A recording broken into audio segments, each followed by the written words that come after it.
Welcome back, one and all, to another episode here at the Damage Report. Big old Tuesday show coming at you with me, Johnny Rolla, and very lucky to have as our guest today, Wosny Lambre himself. Wosny, how's it going? I'm good. Very, very blessed to be back. We're blessed to have you. Everyone watching this is familiar with Wosny, I'm sure. But if you don't know, he does a lot, both writing and hosting in his own right.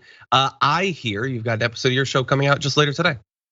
Yeah, 5:30 p.m. Pacific Standard Time, live on Twitch. We'll be doing another episode of Wosny. Everybody come tune into that. We're gonna have some fun. That sounds awesome. Are we gonna have fun today on the Damage Report? You know what? I think that we might actually, because the theme of the week so far is nonsense, but mostly it's really frustrating nonsense, like make you nauseous nonsense. But today we've got a little bit of fun nonsense. More book revelations from people that used to like Trump and now hate him or whatever. So we're gonna have fun little tidbits about different aspects of his presidency. And then unfortunately we do have to jump back into the infrastructure discussion because our joint presidents, Kyrsten Sinema and Joe Manchin, they still are mad and don't wanna give us the infrastructure bill that we've been promised. So we're gonna give you updates on that. Updates on the incredibly obvious corruption. Meghan McCain has started her career as a new freelance political commentator, so that should be fun. And then we've got updates on R. Kelly and Chris Cuomo and a whole bunch of stuff. So it's gonna be fun. And as we go through this, if you wouldn't mind hitting the like button, sharing the stream, that would be great. And if you wanna send us any comments, tweets, super chats, all that, we'll read and respond to those as we go. I'll give you an update. I'm obviously still sick. Apologies for that. Thank you for bearing with us. My voice is what it is. But that said, Woz, you ready to jump into some news? Yes, sir. Let's do it. Okay, let's do it. Let's do it while I still have the voice to do it with. Former White House press secretary and aide to the First Lady Melania Trump, Stephanie Grisham's book, I'll Take Your Questions Now, is coming out soon. When? I don't know and I don't care. I'm actively not interested in when it is because you shouldn't buy it. She's a former Trump toady and all that, trying to cash in on what she knows rather than revealing it to the American people when it would have really mattered. But that said, there is some interesting stuff that's being revealed in the run up to the book being released. And you've probably seen a lot of headlines going around. So we're gonna touch base on a bunch of them. And they really do span the gamut from potentially important international news to very much behind the scenes looks into Trump's psychology and how he managed certain crises and all that. The first though is the one that I think is generating the most headlines, and that has to do with a 2019 G20 summit in Osaka, Japan. So Grisham said she saw Trump lean towards Putin, Vladimir Putin, head of Russia, and tell him, quote, okay, I'm going to act a little tougher with you for a few minutes, but it's for the cameras, and after they leave, we'll talk. You understand. He later on said, don't meddle in the election, President, wagging his figure. Oh, that's a weird Freudian slip at Putin. When an interpreter translated Trump's request, Putin laughed, according to Stephanie Grisham. So that's the big one, Wosny, that everyone's talking about. And I get it. Obviously, we've got a lot of baked in thoughts about Trump and Putin. But that said, I don't know, feel free to disagree. I actively want you to. I don't know, it feels like joking around, like they're with other people. Is he really gonna reveal anything super revealing about what he's actually thinking? I feel like he's joking around. Yeah, I feel like 4.5 years after Trump was elected and sworn in as, president of the United States, we're now at the stage where we are scraping the bottom of the barrel for Trump nuggets and tidbits for these books. This is like the 400th book that's come out of Trump world. And apparently publishers are more than happy to keep putting these things out. I guess there's still an appetite for it. This conversation or alleged convo that he had with Putin at the G20, that tracks with kind of everything that we've already learned about their relationship. And you can say what you want about whatever he might have said to this guy at these world leader summits. They levied some pretty punitive Russian sanctions under his administration. That's just a fact of what happened. So like these little nuggets, I guess, should get people riled up. But like there was, tangible stuff was done to the Russians in response to what they may or may not have done during the 2016 elections. Yeah. If you want to be angry about their weird relationship, I don't like. There's more than enough stuff when they were doing the press conference. Like, I don't think you need to go behind the scenes to find it. That said, look, the reason I want to talk about this is I do want to understand as much as I can about the world. It's destroying my sanity and making me hate my fellow man. But that's like my predilection is curiosity. But you got to bring something good. Now, I do think that there's some more interesting stuff. I just wanted to acknowledge this is the one that's generating the headlines. And I get why. I would have predicted that it would too. It doesn't titillate me. But that said, maybe this will for you. So you probably remember Trump took like a previously undisclosed sort of secret trip to Walter Reed Hospital, not when he got COVID. This is back in 2019. And we've been wondering why. Like there was that news cycle about micro seizures or micro strokes? Mostly because he came out of the blue without seemingly any reason to and claimed that he had not had a series of micro strokes. And it's like, wait, why are you talking about micro strokes? Anyway, apparently that's not what it was. So back in 2019, he went there and there was this mystery. Grisham's book strongly hints that the president went for a simple colonoscopy without actually using the word. She describes it in a way that it likely is a colonoscopy. So why the elaborate concealing? Well, Grisham writes that Trump was resistant to having Vice President Mike Pence in power, even for a short time, and he didn't want to be the butt of a joke on late night TV, and he really is setting himself up for one with that particular wording. So he didn't want you to know what the thing that happened was, because they would have joked about him. And look, let's be real. They would have, I would have definitely. And he didn't want to be put under. Because if as president you go under, the vice president assumes control during that time. And he didn't want him to do that. But like, dude, you picked Pence. He's the guy you picked. So I don't know, what do you think about this as an explanation for all of that? I buy it actually. One, because the whole colonoscopy and dudes get so ridiculous when it comes to that procedure and talking about it and getting it done and pretending that it's the end of the world that anybody would have to have one done. Like I buy that because that's just something that you see every day amongst the men in your life. But two, I just love the idea that he just didn't want Mike Pence tasting power even for a second. He didn't want him getting a sniff of power. I just love that about it. It's just like, nope. Mike Pence, I don't care what it takes. We're not letting Mike Pence near the wheels of power. We don't want him getting any bright ideas. Yeah, and I wonder which bothers him more, like that Pence would briefly be in charge. And what is Pence gonna do? Pence doesn't have any goals or anything. Is he more mad about? I wonder though. But in any event, Grisham writes that it was an opportunity, which I guess it was, for Trump to use the power of his office to demystify colonoscopies, to fight back against some of the stigma that Woz is talking about there. But she writes, as with COVID, he was too wrapped up in his own ego and his own delusions about his invincibility. Yeah, it's like it is a standard thing that happens when you get to a certain age. But look, if the guy can't wear a mask in public, there ain't no way he's talking about a colonoscopy. So that's pretty clear, I think. Yeah, anyway. When is Trump use the power of his office for anything other than personal gain, right? Personal vanity. Like he used that office was all about him.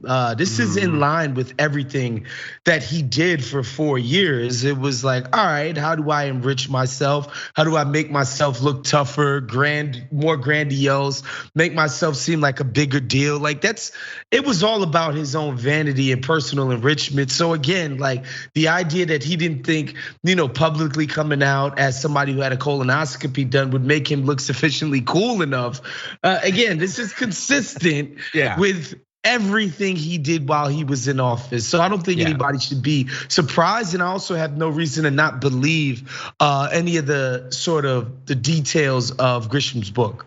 Yeah, and I'll add, I don't even necessarily begrudge him it. Like, yes, it would have been good to use the power of your office for that. And presidents do versions of it. Like Biden got his booster shot on camera yesterday, but Biden didn't get a colonoscopy on camera yesterday, and I don't know that he would. Like, so look, I pledged years ago that I would never be fair to Donald Trump, but I sort of get this one to some extent.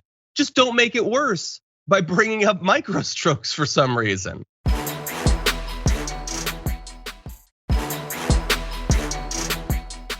Anyway, there is some stuff that gets a little bit darker. So Grisham alleges that Trump at one point became obsessed with a young female press aide who isn't named in the book. The president constantly asked where the aide was during press events, and allegedly once requested that she be brought to his cabin on Air Force One so he could look at her. And they used the word behind, but I don't think he used the word behind. We can speculate about what word he used. So this is getting into, no, as president, you should not be having young press aides brought so they could turn around and you can stare at their ass. That seems highly, like, didn't we go through like 20 years of this with Bill Clinton? Like, this is not what you're supposed to be doing as president. So this is where that's like, I don't think he's gonna get in trouble for this or for anything, but this is more substantive than so far the other things we've had revealed, I think. I mean, come on, John. What's the point of being the most powerful man on the planet, the leader of the free world, if you can't request for aides to come to your sanctuary on Air Force One to just get a peek, just a quick glance at the arse, John? Come on, everybody knows that's the point of being president, and not like, materially changing the lives of normal working people and like helping people's lives improve better with stuff like healthcare and childcare and improve wages. That's not the point of being president. It's those small moments on Air Force One where you get to see the tightest booty of your life, John. Come on, get with the times. I am not voting for Was for president 2024. And by the way, a weird percentage of the revelations of this book so far is very butt focused. Anyway, we do have other things, and it gets even darker. So during an Oval Office rant against E. Jean Carroll, who has accused Mr. Trump of raping her in the 1990s, Mr. Trump first insults her looks, which, look, he's done that publicly. He's done that to many of the women who have accused him of sexual assault and rape. Then he gazes into Mrs. Grisham's eyes and says something that unnerves her, quote, "You just deny it. That's what you do in every situation, right, Stephanie? You just deny it." Now that doesn't by itself prove that he is like being clear that he's lying, but we get the psychology, and that is what he has done. He just denies all of this. All these dozens of women are all liars. He didn't assault them, and he wouldn't because they're not hot enough for him to have assaulted them, is one of the arguments that he makes. So, but again, this is the sort of thing I think was where, so Stephanie Grisham, you had this conversation with the president. He was like bringing in women to look at them. He was being pretty clear to you that he's lying about his sexual assaults, and you waited years to actually reveal that to anyone. So I don't think I've given you a Nobel Prize at this point. No, I mean, she can't expect to be getting a pat on the back for this, especially like, putting this out in the form of a gossipy, quote unquote, tell-all book. But I do think it's instructive in a couple of ways, in the sense that Trump's presidency revealed a decent amount of things to us. One, first and foremost, like the machinery of government is so huge and so locked in and entrenched that a guy could literally go in there and do nothing. Just like straight up, I'm not governing, I'm not doing anything, I'm just showing up and I'm gonna pass a tax cut, and basically that's it. And the machinery just kept going and going. Like that kind of proves something to me, that like these mechanisms that we have in the federal government are so like unstoppable. Like even a Trump, it's like Trump can't even derail it. He just show up and do nothing, and that thing just keeps on ticking. Yeah. And two, Trump's strategy of just double down every single time is the most effective media strategy in existence. Like just straight up, no, never happened. double down. In fact, they're lying. In fact, not only did I not do it, these people are liars. These people are idiots. Like, that strategy proved to be so effective. Like, I don't know if this Grisham lady would have came out and said or anything against him that it would have worked. He would have just been like, she's lying, never happened. Just more gaslighting, more lying. That's proven to be the most effective media strategy that there is. Well, and we're gonna have a bit of that specifically about this book in just a minute or two, so don't worry. He's gonna double down as you predict. I wanna quickly run through just a couple more tidbits.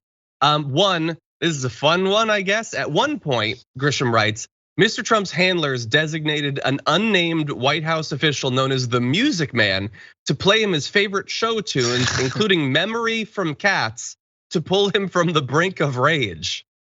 The funny thing is, I have not seen Cats, I don't know that song, but even speculating about it in my mind puts me on the brink of rage. So, we each have our thing. There's certainly some songs from Glee that would pull me back from the brink of rage. So again, I'm not gonna begrudge him that. This is this humanizing, Woz? I don't know, it seems humanizing. Do you have a song that can calm you when you're in beast mode? I don't know that I do, but if I did, it wouldn't be a show tune. And like show tunes just evoke images of like guys with long tuxedo jackets and top hats, like sort of dancing around and doing hands like this. It's kind of I wouldn't have expected it for him. Yeah. It's kind of funny that's Trump's go-to for getting back into the vibes. Yeah, I'm surprised. Like if I were him, I think fight song would be my thing. It would call to mind the memory of beating Hillary Clinton and all that. But whatever, he likes Memory from Cats. Release the butthole cut, hashtag. Anyway, so here's another one. Trump behaved inappropriate with Grisham too, she wrote, once calling her for Air Force One to assure her that his penis was not small or toadstool shaped, as the porn star Stormy Daniels had alleged in an interview. This is just the normal sort of conversation you have with your staff constantly. So we're gonna buzz right past that. No, we're not. Are you out of your mind? Like, I don't know whether the claims that she made are true or not, but I do know that you just have to shut up about it. Don't talk about it publicly. Definitely don't bring in your female employees to reassure them that you don't have a toadstool penis. They don't need, nor do I think most of them want that reassurance.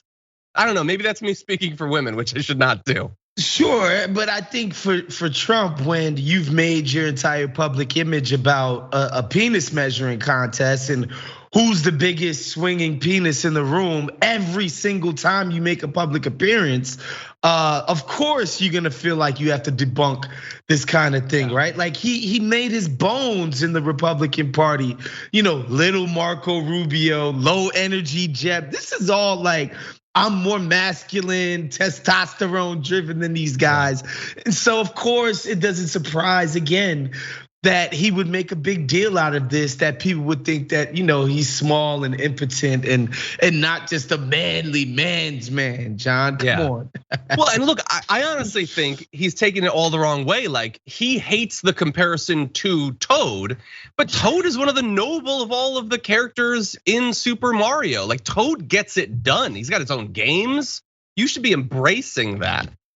Anyway, by the way, he also apparently asked her then boyfriend, Grisham's then boyfriend, a fellow Trump aide, if she was good in bed. Now I bring that up as we go towards his response. So Mr. Trump said in a statement earlier today about the book, Stephanie didn't have what it takes, and that was obvious from the very beginning. That's why I only let her be press secretary for months and months and months and months, and then she stayed on to serve under my wife. No, he didn't say that, but again, you can't have people on your staff for long periods of time and then say, I knew when I hired them they were dumb as hell. That makes you look bad, you toadstool idiot.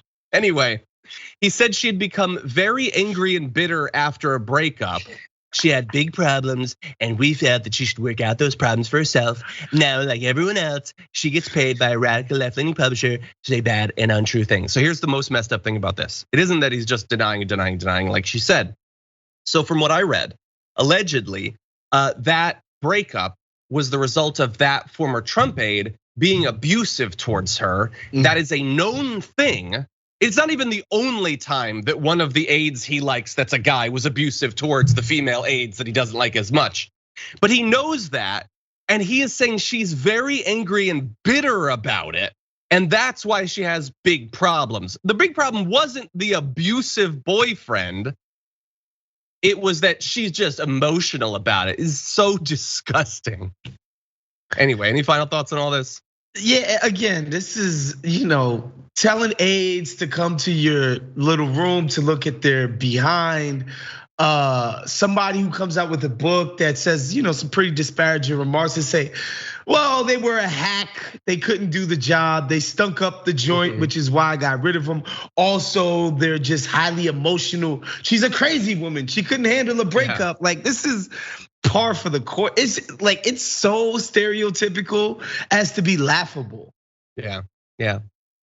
And sometimes we have to laugh. And sometimes we have to cough. So I'm gonna do both. We're gonna take a short break. We come back, we're gonna be talking about infrastructure, corruption, a whole bunch of nonsense after this.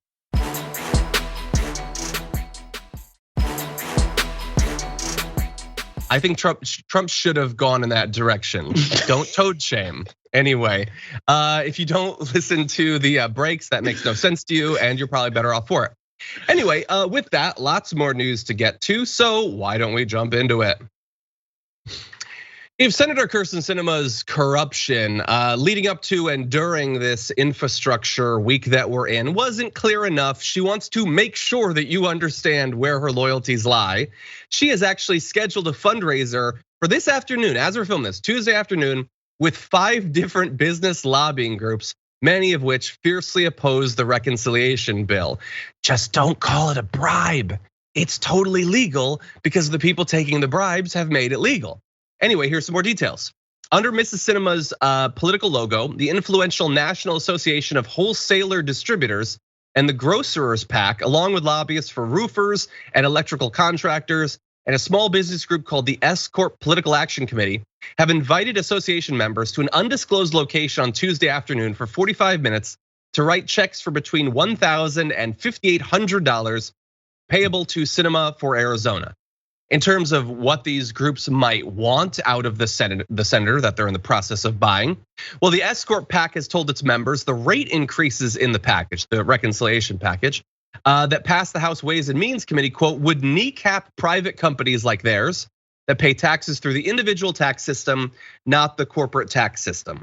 And let's see, the chief executive for the National Association of Wholesaler Distributors said in a statement earlier this month, quote, passing the largest tax increase in US history on the backs of America's job creators as they recover from a global pandemic is the last thing Washington should be doing. By the way, have you ever noticed that when Republicans cut taxes, it's always the largest tax cut ever? And anytime taxes are increased, it's the largest tax increase ever. Like everybody talks like Trump when they're talking about taxes. But anyway, for all we know, as we're having this conversation, she's receiving thousands of dollars from people that want her to kill this bill, or at least kill the tax increases, which she has now said she will do. What do you think about this? It's crazy that these people get to call themselves quote unquote moderates. This is an extreme view, to be honest. This bill that Biden is proposing via reconciliation has pay fors. Like it's being paid for, right? Like we're not doing this on a credit card. And I love the thing that gets on my nerves too is like when we frame it as 3.5 trillion, we always forget to add over 10 years. Yep. Like we can more than afford this. And the fact that this is going to help normal working everyday Americans, and basically these corporatists are gonna have their taxes increased by a little bit, which means their profit margins will decrease by a little bit. It's not like their lives are gonna be materially ruined by these tax increases. It's on the margins, and it's to pay for stuff like universal pre-K and the child tax credit and all of these great things that are gonna help millions of people, yep, their lives improve like by a lot.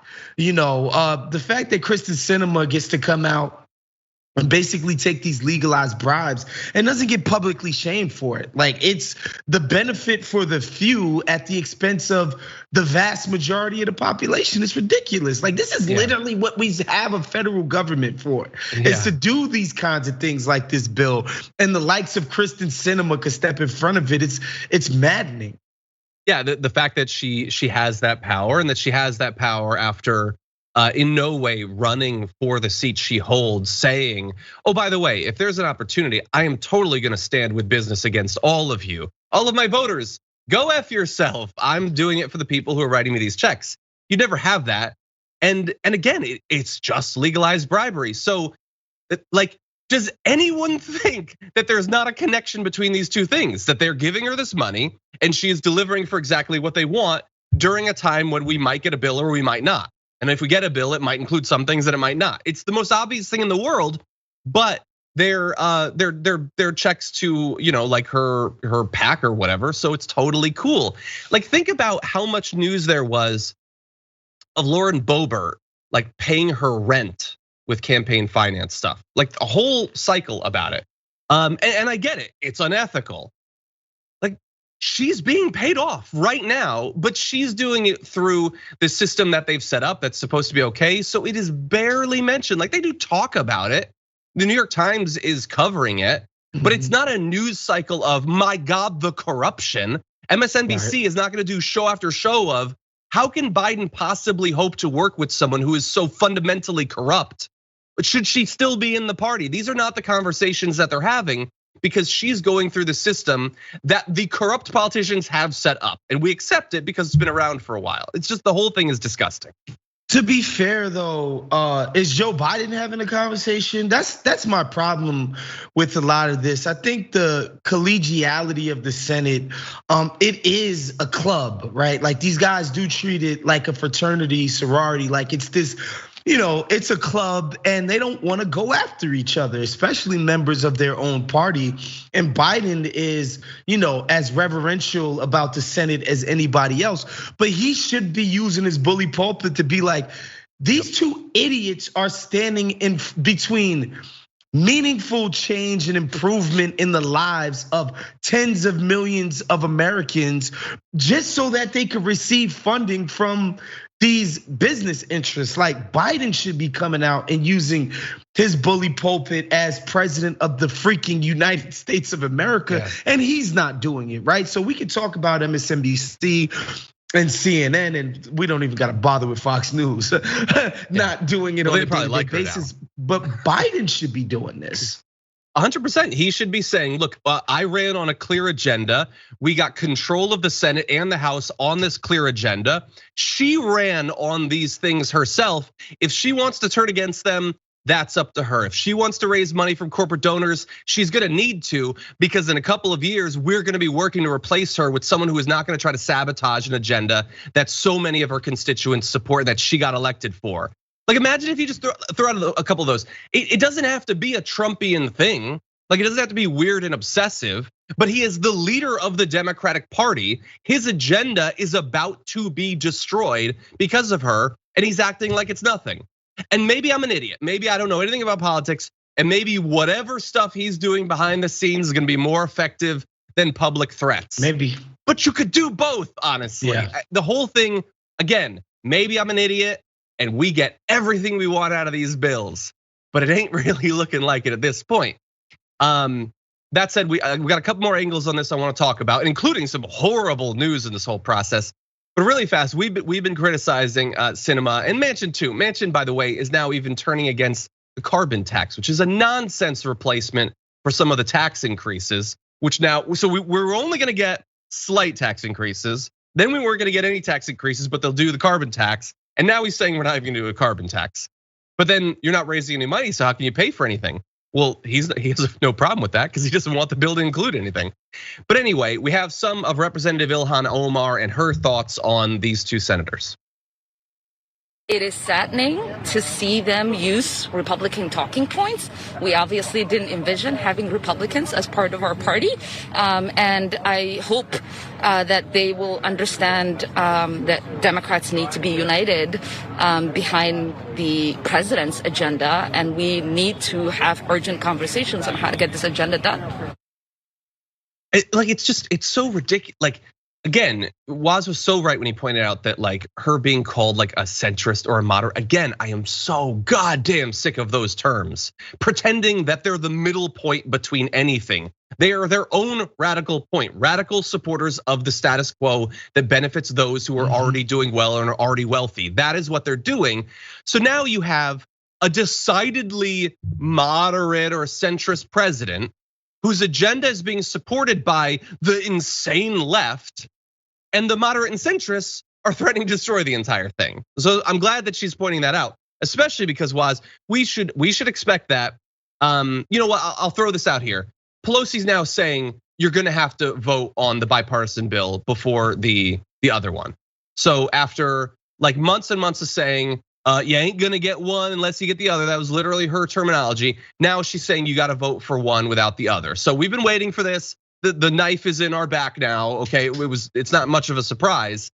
And she's saying that it's because, well, you know, now they're saying they don't want 3.5 trillion, and that really threw things off like a week ago, but we knew that they were gonna try to betray us. So Nancy Pelosi doesn't get to use their betrayal as cover for her own.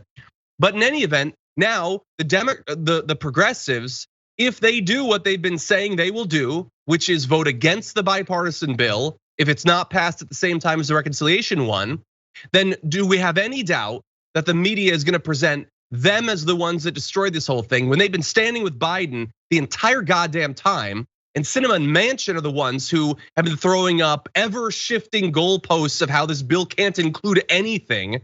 But they're gonna end up saying that it's Ilhan Omar and it's AOC and it's Rashida Tlaib. That's what I feel. I don't know. What do you think? Yeah, 100%. Because as you know, in the media, they never frame bipartisanship as, you know, how about bipartisanship amongst voters? This thing, the first COVID relief bill that Biden passed had like a 75% approval rating amongst voters, which means both Republican and Democratic voters loved it. And this bill is in the high 60s as far as approval from voters of both parties. It's bipartisan, okay? Yeah, sure, the lunkhead Republican caucuses aren't into it, as far as people who are in the federal government, but as far as voters, everyday people, both Republicans and Democrats love it, want it, think it's gonna be great. But the corporate media will never frame it as such. If Mitch McConnell isn't on board with it, then it ain't bipartisan, which is complete and utter nonsense, because we know Mitch McConnell cares about one thing and one thing only, and that is making our overlords in the oligarchy richer and richer and richer at the expense of literally every single thing else. Nothing else matters to this dude. Yet somehow we present his views as like basically in line with some large contingent of voters. His voters don't care about that. You're 100% right. The only thing I would add is he also really likes stopping Democrats from putting people on the Supreme Court. He also likes that, and his promise that he is going to do that again. Okay, so really fast, I also want to let you know the Republicans blocked a Senate bill to fund the government. I mean, I'm not surprised. Obviously, supposedly they're going to try again in a little bit, but yeah, we just have to keep doing this ridiculous dance around actually paying our obligations. And whoever's in charge tries to get it done and the other side tries to stop it. It's so stupid. It's one of the stupidest things about our politics. And it's a politics that is very, very stupid.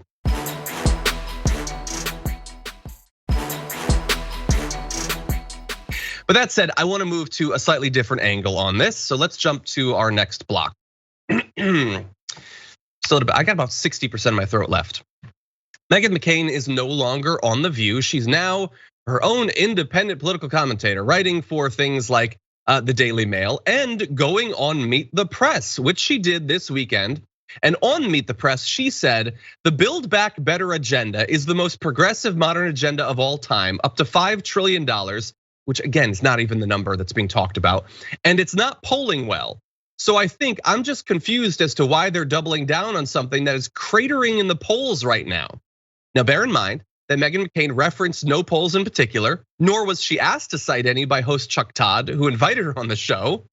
In fact, not only did they not question what she said, despite supposedly following the news every day and having a really good grasp of what's true and what's not, they liked that quote so much that they tweeted it out at Meet the Press. I'm not gonna read it again, but it's the full quote that we just read for you. They loved that quote and they attribute it to Meghan McCain. They're so happy to have Meghan McCain on their show. The issue is that what she said isn't remotely true.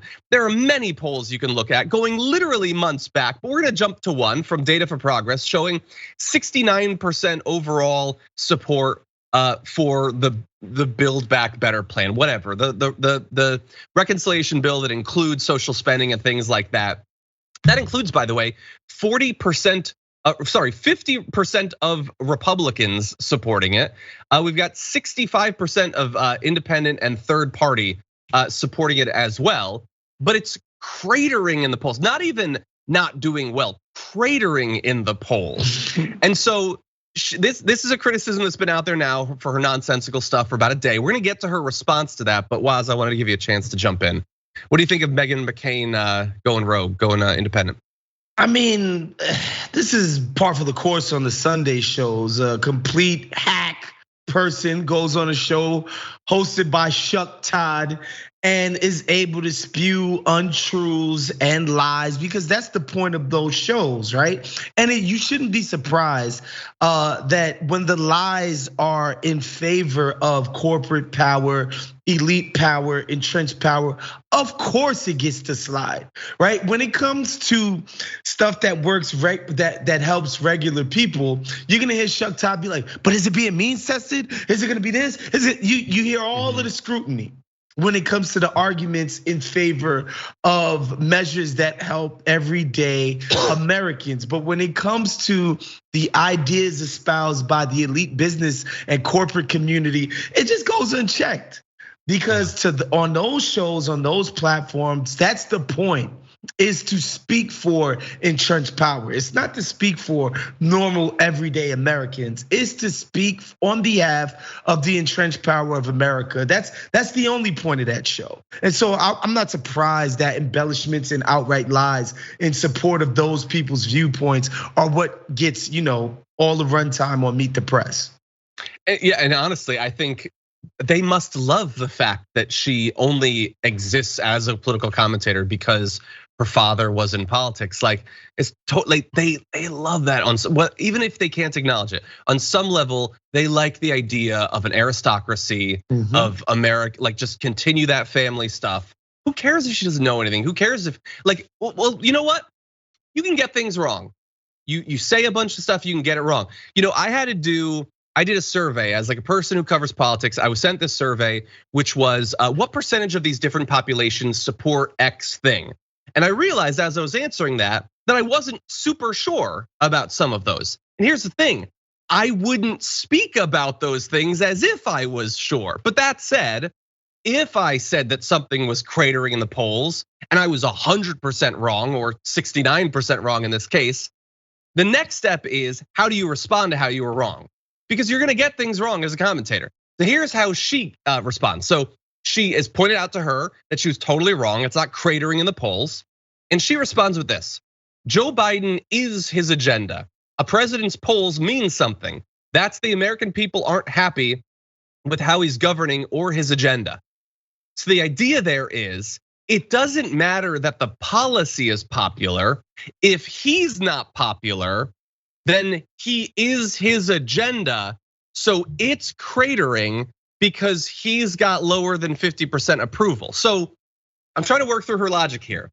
If he's unpopular, which by her definition he is, he shouldn't try to pass popular legislation, because as soon as he picks it up as his agenda, it becomes unpopular.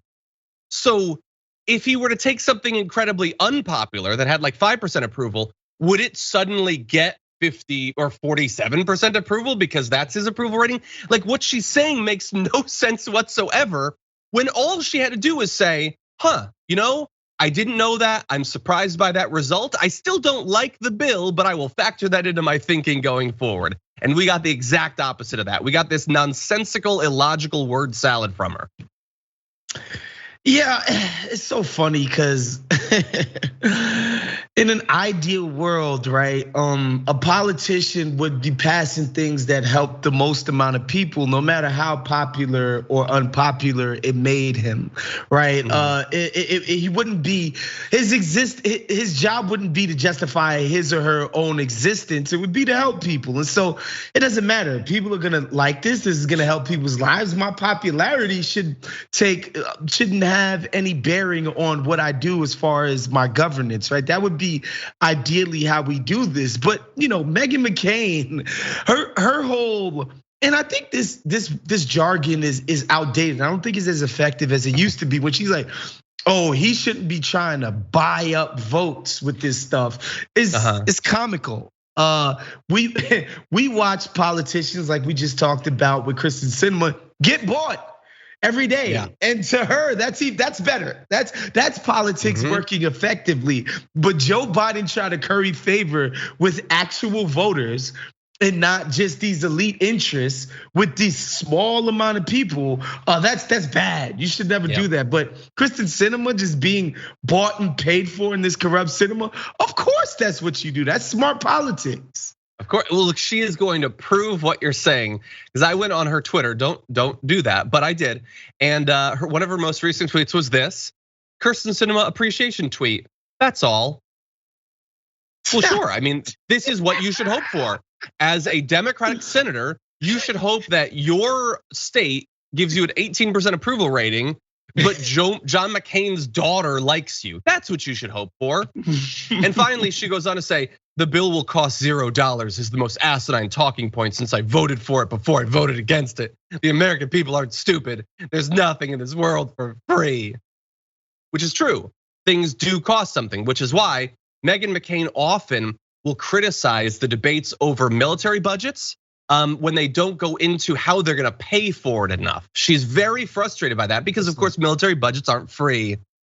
Have you ever heard that? Like, how are we gonna pay for this increase to the military budget? Like, never. I guess we can jack up taxes on the rich, or maybe we need a carbon tax.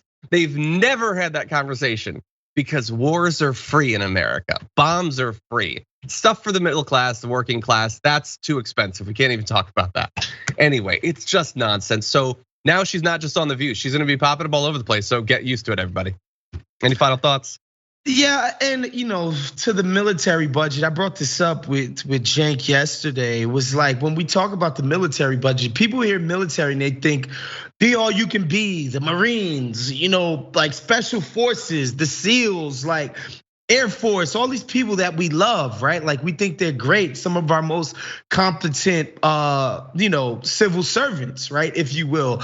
But guess what? It's not them that this budget goes to. It goes to Raytheon. It goes to Dick Cheney's golfing buddies. And guess what? We don't means test it. We don't say, yo, Raytheon, we're paying you X, Y, and Z billions of dollars for X, Y, and Z. Like, did you deliver? Are these things performing? Are they efficient? Like, can we audit this stuff? Like, we never do that. It just goes unquestioned. But when it's like, all right, a child tax credit, it's like, hold on, man, we need to go through this thing with a fine-tooth comb. It's ridiculous. Yeah, it 100% is.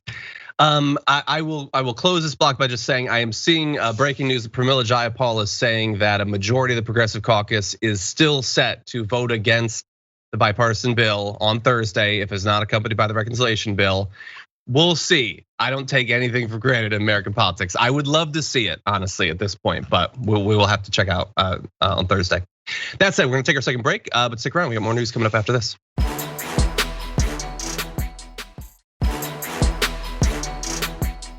Okay, everybody, man, this is a music heavy show to some extent. So why don't we jump into this last story with what remains of this hour? Big updates on the R. Kelly story. He was found guilty just yesterday of serving as the ringleader of a decades-long scheme to recruit women and underage girls for sex. A jury deliberated for 9 hours before convicting the singer of all 9 counts against him, including racketeering and 8 violations of an anti-sex trafficking law known as the Mann Act. Mr. Kelly now faces the possibility of life in prison, although it will take some time to find out exactly how much time he'll be serving. We'll talk more about that later on, but the reaction to this development came fast. Johanna Pace, who was the first accuser to ever testify against him, said, "Today my voice was heard." I can only imagine if you've been fighting this battle publicly or privately for literally decades in some cases, how you must feel as a result of this. Another woman, Stephanie, one of the accusers, told jurors that the singer began sexually abusing her when she was 17 after he told her that he liked, quote, young girls, and that he did not understand why society viewed that as a problem. That, of course, is the bare minimum of what he was doing that is viewed as a problem by society. He's focusing kind of on the wrong parts there. But in any event, we'll go into more details. Woz, this has been developing like our entire lives. What do you think about this? Yeah, it's crazy that this guy is finally being brought to justice for a lot of this stuff. Shouts out to all the victims and survivors, excuse me, who came forward and helped make this happen. Those people are brave and deserve some props for having the sort of just the Teflon, to do that. Like it takes a lot of guts to come out and publicly put your name behind an allegation like this. But the stories about R. Kelly have been out there for 30 years now, man. Like literally the guy in the smack dab in the midst of superstardom was cruising the McDonald's next to his old high school, like after school. Those were the hours he liked to go to McDonald's to pick up young girls that were 14, 15 years old, as he was a grown man and basically damn near deity in that city and in those places. So that's the level of predatory behavior we're talking about here, and it just gets worse and worse over the years. And it sucks that so many people have enabled him along the way. But I guess it's cool to finally see him come to justice. I just hope that the survivors of these crimes are able to get the resources and the help that they need to move forward. Because a lot of times I feel like we concentrate on R. Kelly and how punitive these punishments are for the abusers, but oftentimes we don't even think about the people who are actually suffering from these crimes and what it is that's actually being done to make sure that their lives can go on in a meaningful and peaceful way, and that they can get better. So I hope those people are getting the stuff that they need to get better from these crimes. Yeah, 100%. We unfortunately don't have much time, but there are statements from many of the people who testified, and it still remains to be seen what the actual punishment ends up being. But the fact that it's acknowledged in this way after the earlier case a number of years ago has gotta feel great, or as great as anything can, considering how disgusting this entire situation is. And it's great to see developments on these things. When things have been brewing for a long time and you finally get a development, it's amazing. Like this, or like earlier this year with Britney Spears finally having Epstein, like these things that have been known about for a long time, but the justice is so slow. It's just amazing to see, like, if you are rich and if you are well connected, it doesn't matter how pervasive, how well known your crimes are, how many victims there are. It'll take years at the very least, if not decades. But if you're a regular person, they'll shoot you on the spot. It's just amazing how, like, you cannot exaggerate how important money is when it comes to our criminal justice system. But at least it looks like in this case they are moving in the right direction. That said, he's going to be sentenced at 10 a.m. May 4th. So it's a long time from now, but faces up to 10 years to life in prison. So May 4th. I mean, we're talking about the better part of a year from now, but at least it's moving in the right direction. Any further thoughts, Woz? Not really, man. Like these things that he's accused of and been convicted of are so obviously horrific Like there's no debate here. There's no like, maybe people should be able to hang out with 14-year-olds when they're 28. Like there's no way to argue the other side of it. This is just obviously horrible. Yeah, 100%. And by the way, there are other court cases in multiple other states, child pornography charges, obstruction charges, and all that. So more developments to come.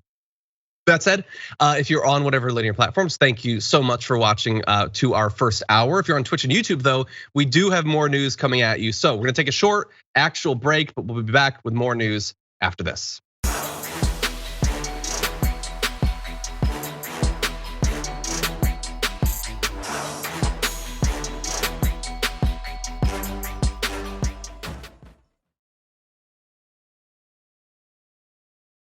Thanks for listening to the full episode of The Damage Report. Support our work, listen ad-free, access members-only bonus content, and more by subscribing to Apple Podcasts at apple.co/TYT. I'm your host, John Adarola. I'll see you soon.